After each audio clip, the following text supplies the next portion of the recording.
Welcome to The Heart. I am your host, Tina Thrussell, also known as Light Dancer. I'm the co-founder of Best You Can Be and messenger of the Shin, the Way of the Heart.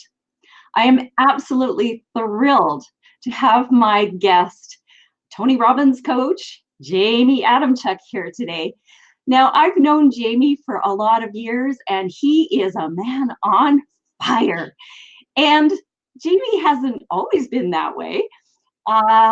Just like average Joe, he was a guy that went to work, did his thing, life was kind of boring, and then something happened that completely transformed his life. And before I invite him on to talk about that transformation, I would simply like to draw your attention to the little scroller at the bottom of the screen there that invites you to receive a complimentary subscription to Heart and Mind Matters, an inspirational article, a quote of the week, a YouTube video. This goes out by email every other Tuesday morning, and you can subscribe at bestucanb.ca. So, without further ado, I bring on the fiery, passionate Jamie Adamchuk. Well, good morning, Tina. Thank you so much for that outstanding introduction. I think you made me blush a little bit. If you see the red in the cheeks, it's from that amazing introduction. Thank you so much. And thank you for having me on. I truly appreciate you having me here with you. Thank you. Well, I truly appreciate you agreeing to be here. I know what an incredibly full life you live and how busy your schedule is. So to make time to be here on the show with me is a really big deal, and I am honored. Thank you. You're very, very, very welcome. I'm glad that I could do it. Everything worked out just perfectly fine. It was obviously meant to be, no question. It's fun. We were just having a conversation a little bit before coming on live about how things happen and they are meant to be. If we're in that place of being relaxed and going with the flow, I see that as being in our heart, that is living from the heart, is being in that place of listening to the universe. And what are your thoughts about that? I'd have to agree with that. When we fight it, when we're always looking for what's maybe not there, or what's not supposed to be there, we can run into those brick walls. Now, a lot of people say, no, this is where you persevere. This is where you push through. This is where you make it happen. I believe that we can do that, but I believe that there's an easier way. Sometimes we simply have to let go and trust in that process. I had a pretty massive life-changing event here. My son recently came to live with me, completely, totally unexpected, and we had to turn our lives up on its head. Now, if I fought it, if I always was looking for the walls that were in the way, or the roadblocks, or the barricades to getting the outcome, that's where I'd still be stuck behind that wall. But instead I said, you know what? This is happening for me. This is an opportunity for me to grow, to move, to do all these things. I allowed it to flow, and everything happened. Everything worked out just fine. You know, you said that key word there. This is happening for me. There's so many people, why is this happening to me? That really immediately, the second we ask that question, it puts us in a victim role, right? Yes. Oh, the world is doing these terrible things to me. Why? And it's interesting. I was in a situation yesterday, actually in several situations, one after another. And I caught myself. I did that. Man, why is this happening to me? And then I immediately started laughing. I'm like, oh, Tina, you know better than that. None of this is happening to you. It's happening for you. There's something in all of this. Relax and go with it. And oh my gosh, instant turnaround. So much easier.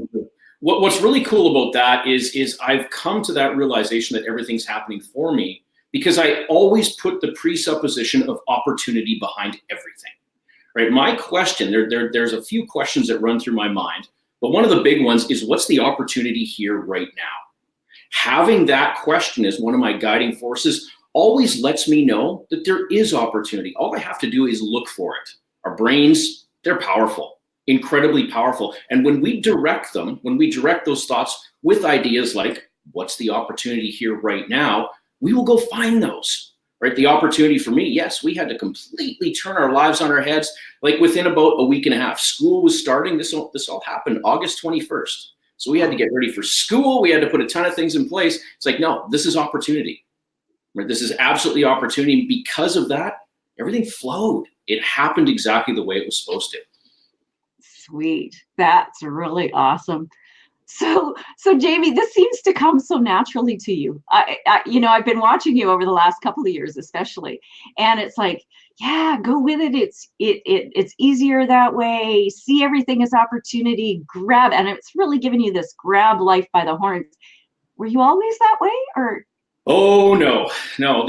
I used to live. Notice I used the word used to. I used to live a very, very, very different life. Tina, you alluded to it in that wonderful introduction. Things weren't always like this, right? I would equate myself to the guy who would see the glass half empty, right? If there was something wrong, I was the guy that could show you what was wrong. I was really, really, really good at it. I could find all the problems. The problem with that is that no one wanted to see all the problems all the time. Mm-hmm. I recognized that I had to make a change, right? And this was a fundamental change in my life. I was working at a job. And the job was okay. I was making great money. It was over 6 figures. It was easy. It was simple.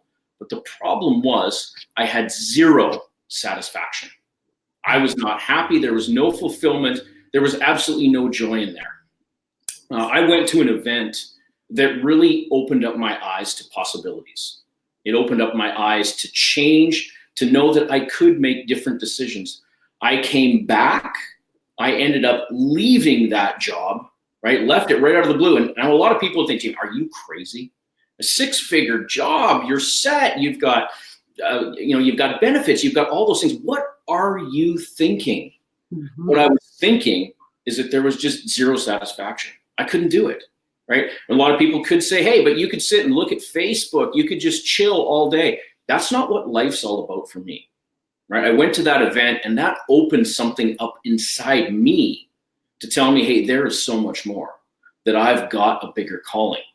What also happened in that time is I went from being inside focused. I'm going to talk about contribution in a little bit here, but I went from being an inside focused person to how can I make an even bigger impact? How can I make an even bigger difference in the people, the businesses, and all that around me? That thought is what's led me here to be in this place today. Wow. And when we shift from that inward focus, our problems don't seem as big, right? Absolutely. It is like a release, right? Because really in the big picture of things, and focus is a key word, our center of attention. Where are we directing that center of attention? For me, it was very inside focused. Again, I'm the problem guy. I can find all the problems. The problem with that is I've surrounded myself in problems, right? All I had in my life were problems at the time, and I was a really grumpy guy. When I chose to let that go, when I chose to find the solutions and help and make a difference for others, it was completely life-changing. Changed my outlook, changed how I felt, changed everything about it. Changed what you do on a daily basis, changed how you relate to people. It did. It really did. I chose to, go into this career where, yes, one of the roles, one of the hats that I wear is a Tony Robbins coach. I'm also a Tony Robbins business results trainer. So I teach people and train people on some of the processes that Tony teaches in his seminars.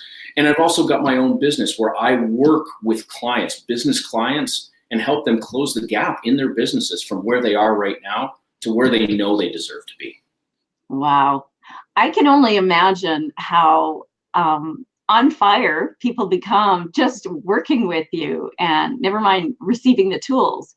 But your energy is just like, you can do this, you can make it happen. With that kind of support, it's easier to succeed. It really is. Sometimes all people need is the belief that they can, right?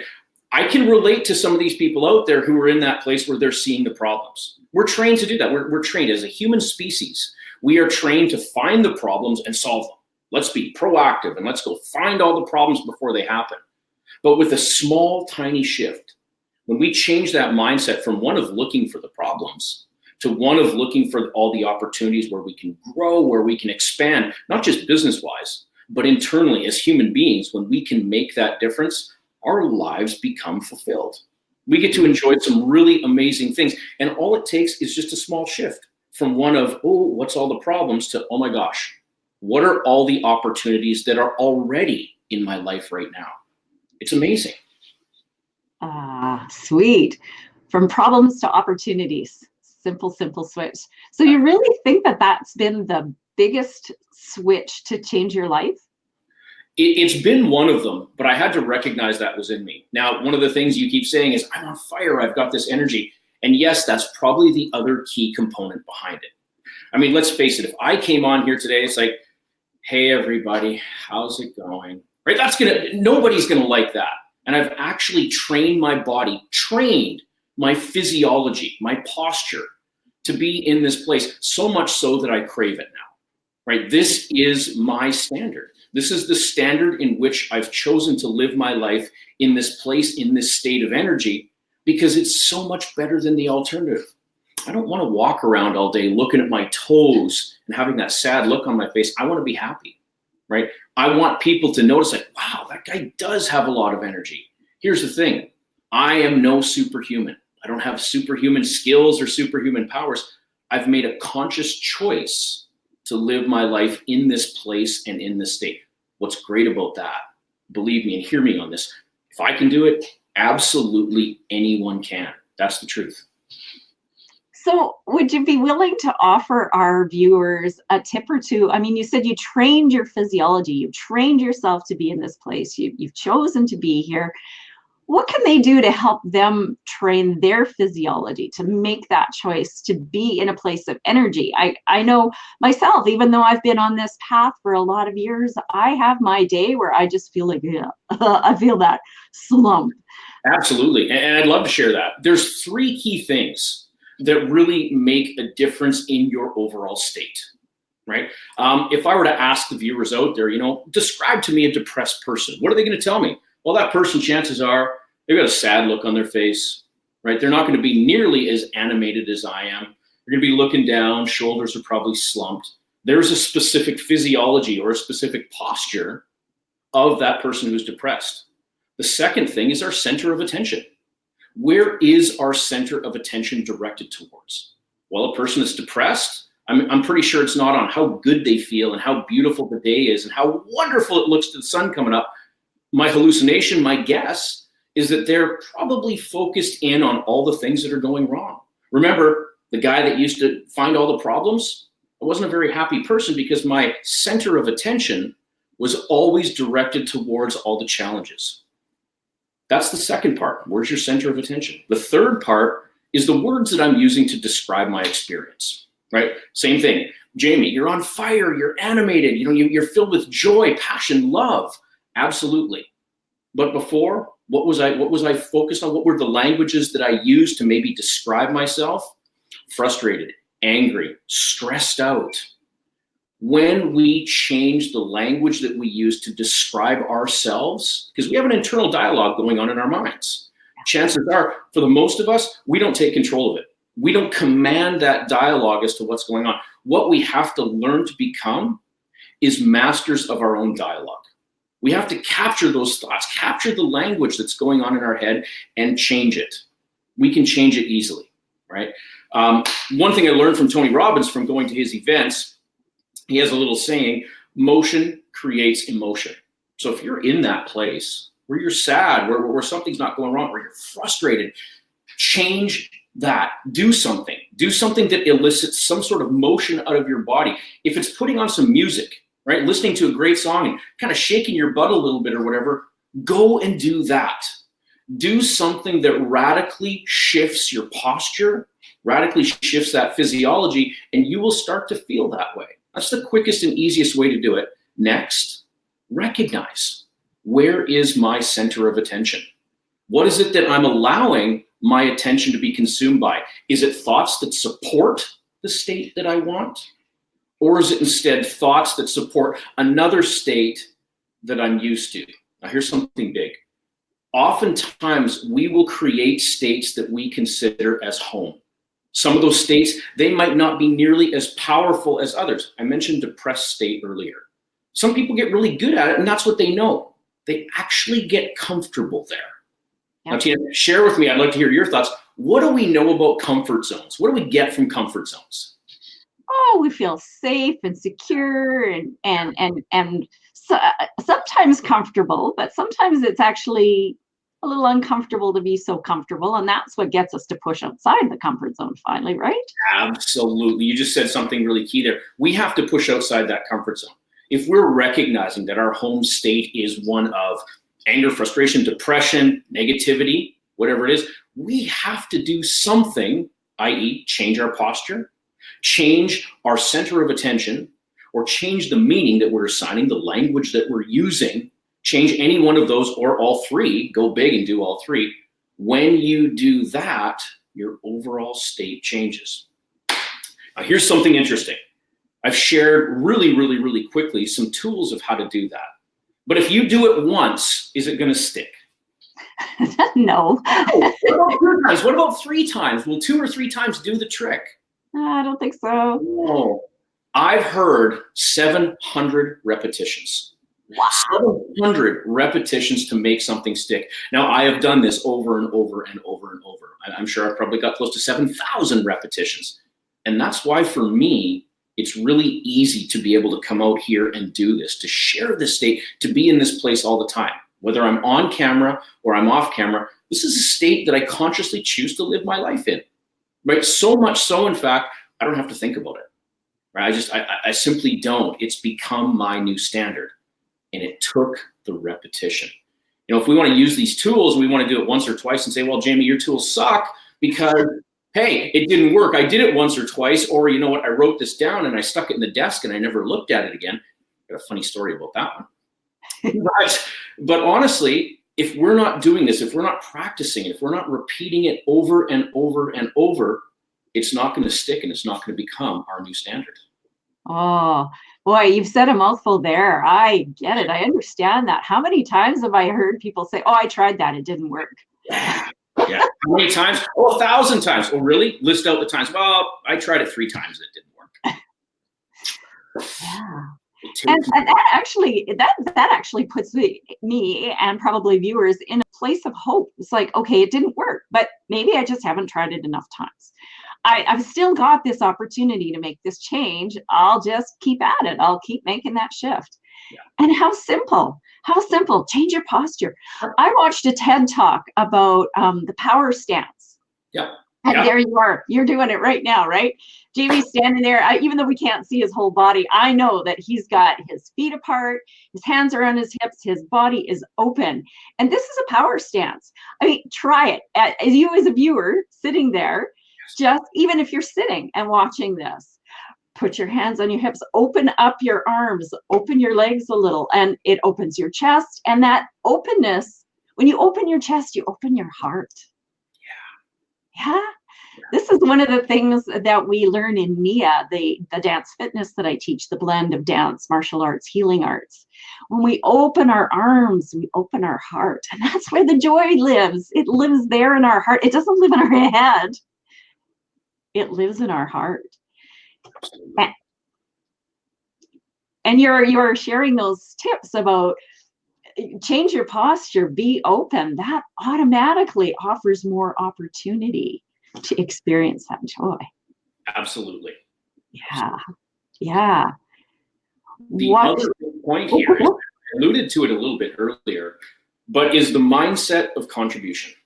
This is one thing I really want to share that's so incredibly important. We have needs. There are human needs. And the one that's the most important, the one that I've found that's made the biggest impact for me, is the need of contribution.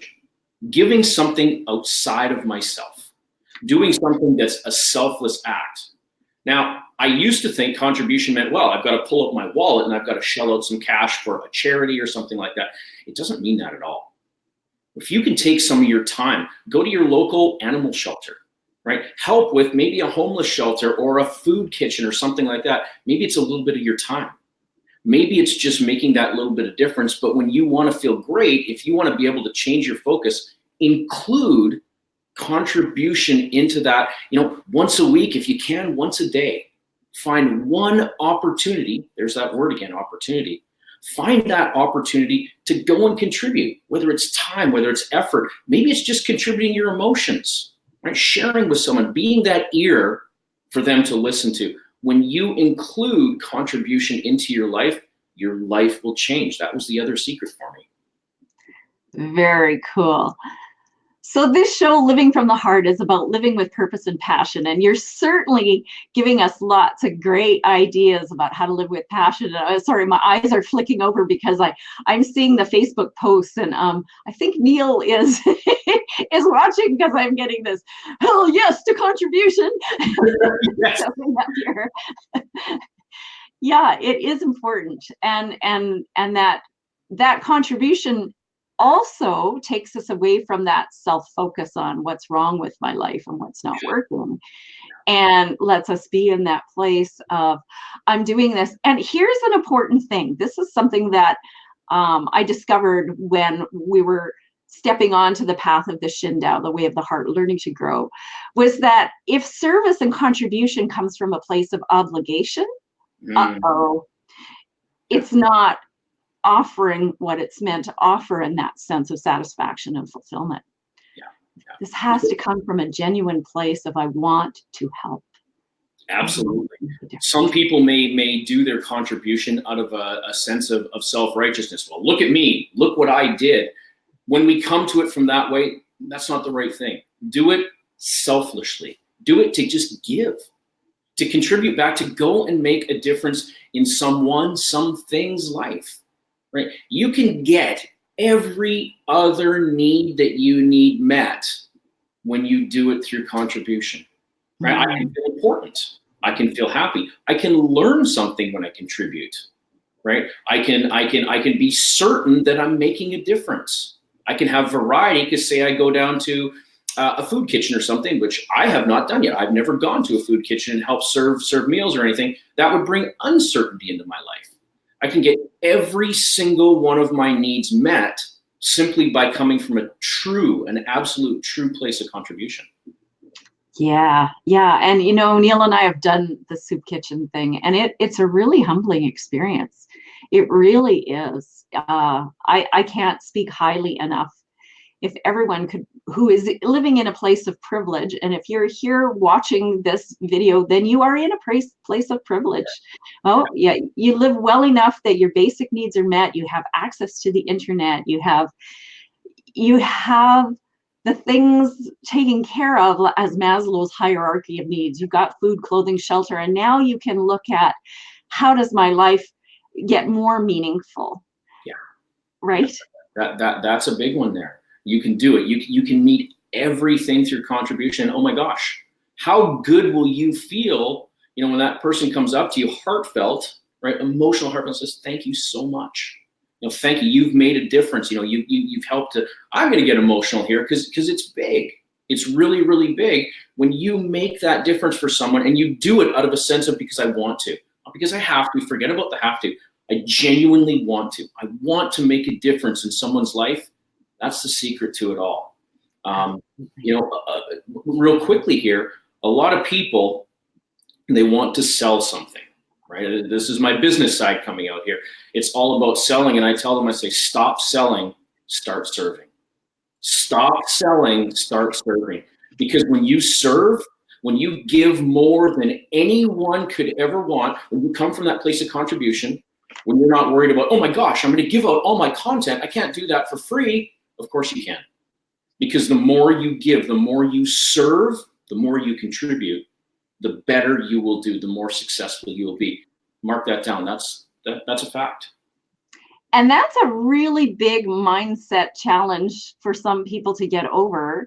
Stop selling, start giving, start serving. It flows against everything we were raised to believe, and yet it's proven itself over and over and over with people who are successful. They have been in a place of service, right?